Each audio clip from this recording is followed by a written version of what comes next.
The parable of the weeds. A reading from Matthew 13:24-30.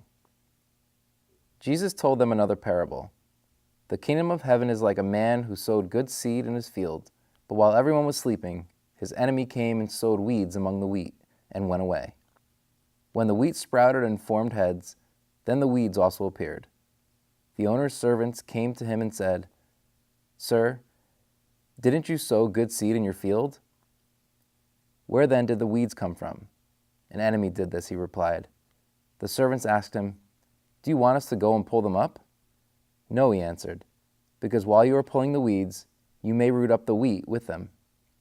Let both grow together until the harvest.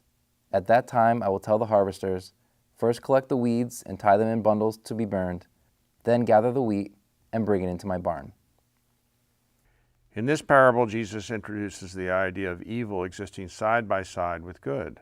Just as man was created in the image of God, he was born into sin as a son or daughter of Adam.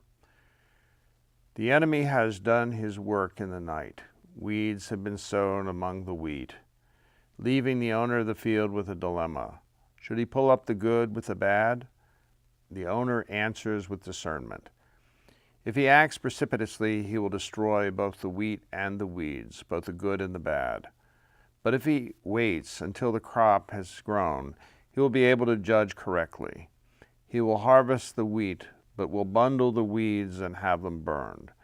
Jesus says judgment will come in God's time, but judgment, whenever it arrives, will be tempered by discernment.